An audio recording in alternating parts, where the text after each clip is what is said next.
আজকে তোমাদের সাথে শেয়ার করতে চলেছি বিয়ে বাড়ির স্টাইলের টমেটোর চাটনি। টমেটো ড্রাই ফ্রুট দিয়ে যে সমস্ত চাটনি বিয়ের বাড়িতে হয় সেটাই আর কি ছোট্ট রেসিপির মাধ্যমে তোমাদের সাথে শেয়ার করতে চলেছি।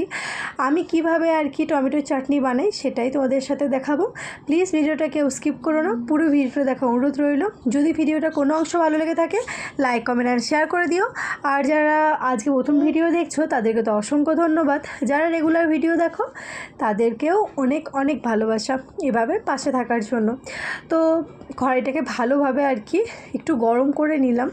তারপরে দেখো গোটা জিরে, মেথি, সর্ষে, এই সমস্ত লঙ্কা, শুকনো লঙ্কা এগুলো না ভালো করে আর কি মানে গরম করে নেবো আর কি, ভেজে নেব।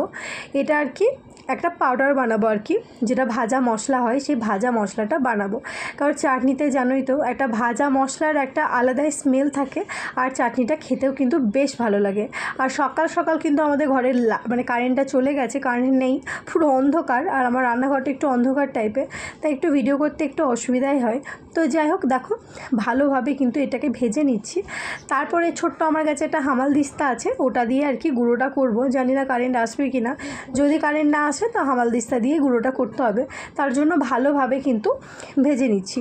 আর অতিরিক্ত বেশি পরিমাণে লঙ্কা এই কারণেই দিইনি, কারণ যেহেতু আমার টমেটোর পরিমাণটা অল্প তাই লঙ্কার পরিমাণটাও অল্প দিয়েছি। তো দেখতেই পাচ্ছ ওই দুটো শুকনো লঙ্কা নিয়েছি, আর একটুখানি মানে এই ছোটো চামচের 1 চামচ জিরে, একটুখানি মেথি আর কালো সর্ষে।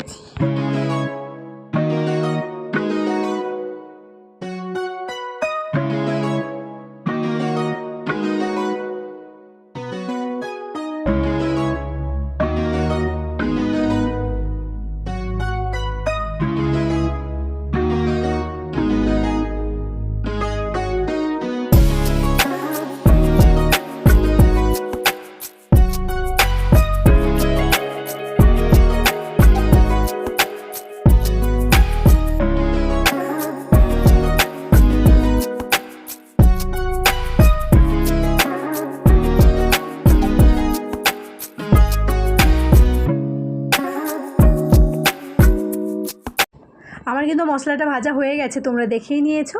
দিয়ে দিয়েছি এবার কড়াইয়ের তেল, আর দিয়েছি 5 ফোড়ন, একটা লঙ্কা ছোট্ট দেখে, তো এটাই আর কি ফোড়নে দিয়েছি। তো এবার দেব আমি টমেটোগুলো আর কি, কেটে রাখা যে টমেটোগুলো সেগুলো কিন্তু এবার ভালোভাবে দিয়ে দেব। তো ভালোভাবে দিয়ে আর কি ভাজাতে হবে, সে কারণে আর কি টমেটোটা সমস্তটাই দিয়ে দিয়েছি। এখন কিন্তু আমি ওই টমেটো, কাজু, কিশমিশ কিচ্ছু দিচ্ছি না, এগুলো একটু পরে দেবো। যা আগে টমেটোগুলো ভালোভাবে হেজে যাবে তারপরে আর কি দেব। তো ভালোভাবে আর কি তেলে নাড়াচাড়া করে নিচ্ছি যাতে টমেটোগুলো ভালোভাবে তাড়াতাড়ি হেজে যায়। এবার কিন্তু আমি টমেটোতে দেবো, টমেটোর উপরে দেব একটুখানি হলুদ গুঁড়ো আর অল্প পরিমাণে কাশ্মীরি রেড চিলি পাউডার, যাতে কালারটা সুন্দর আসে আর কি, তো সেই কারণেই। তো যাই হোক এটা দিয়ে ভালোভাবে কিন্তু মশলাটাকে কষাতে হবে, মানে মশলা মানে ওই টমেটোটাকে ভালোভাবে কিন্তু কষিয়ে নিতে হবে যাতে টমেটোটা একদম নরম নরম হয়ে যায়। আমি কিন্তু এখন দেব এতে অল্প পরিমাণে লবণ, যাতে টমেটোটা আর কি একদম পুরো নরম হয়ে যায়।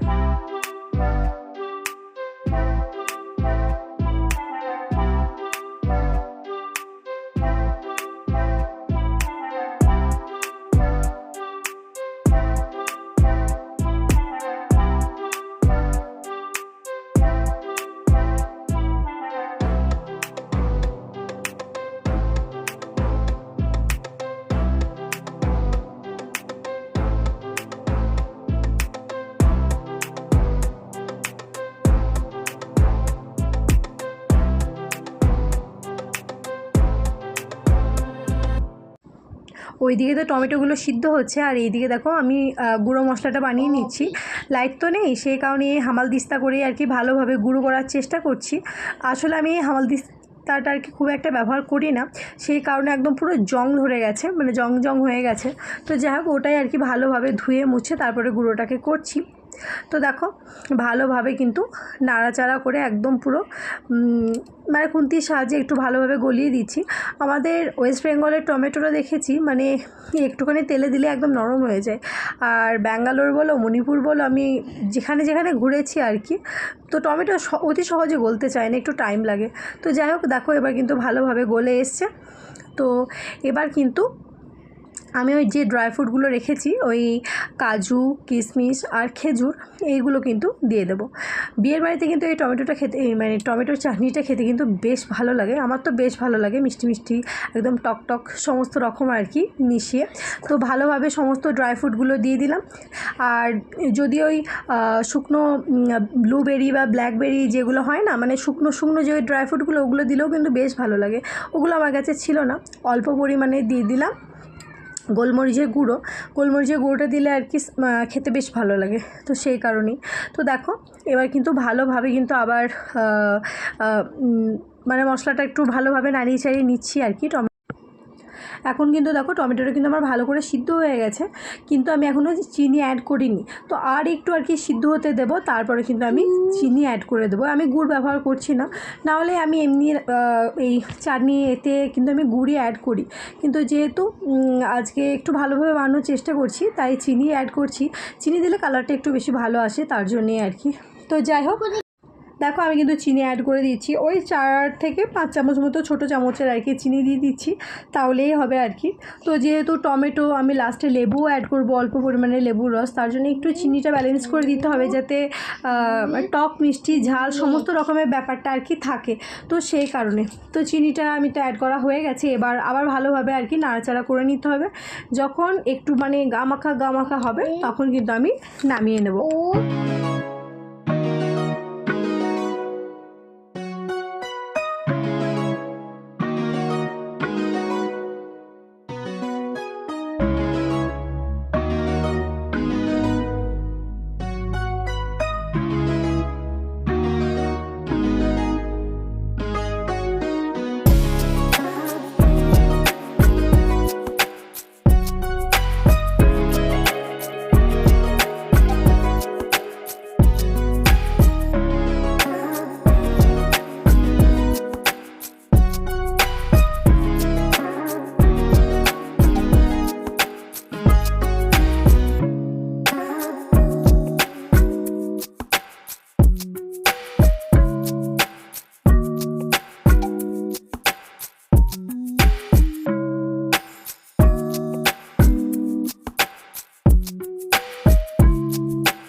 দেখো আমার কিন্তু টমেটো চাটনিটা একদম গামাখা হয়ে এসছে।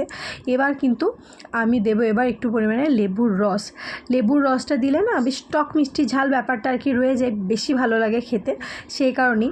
আর আগে তো আমি ভাজা মশলাটা অল্প পরিমাণে অ্যাড করেছিলাম, এবার কিন্তু আবার সেই লাস্টে ভাজা মশলাটা অ্যাড করে দেবো, যাতে ভাজা মশলার হালকা স্মেলটা মানে সেন্টটা আর কি থেকে যায়। জানোই তো ভাজা মশলার একটা আলাদাই স্মেল থাকে। তো অতিরিক্ত বেশি দিলাম না, যেহেতু গোলমরিচও দেওয়া আছে, তো ঝালটা একটু বেশি হয়ে যাবে সেই কারণে। আর কারেন্ট নেই, তো তাই মানে আমার ফ্ল্যাক্স জ্বালিয়ে যেহেতু দেখাচ্ছি, তো কালারটা ঠিক প্রপার আসছে না। তো যাই হোক, এইভাবে কিন্তু তোমরা অতি সহজেই বানিয়ে নিতে পারো টমেটোর চাটনি। দেখতেই পাচ্ছ টমেটোর চাটনি কিন্তু একদম রেডি হয়ে গেছে, আর দেখতেই পাচ্ছ কালারটাও কত সুন্দর এসছে। কম বেশি সকলেই তো আমরা বিয়ের বাড়িতে এই চাটনিটা সকলেই ভালোবাসি। কে কে ভালোবাসো অবশ্যই কিন্তু কমেন্ট করে জানিও। আর যাদের এই টমেটোর চাটনিটা জানা নেই তারা কিন্তু এই রেসিপিটা দেখে বানাতে পারো। তো যাই হোক, সবাই ভালো থেকো, সুস্থ থেকো, আবার দেখা হবে অন্য কোনো ভিডিওর মাধ্যমে।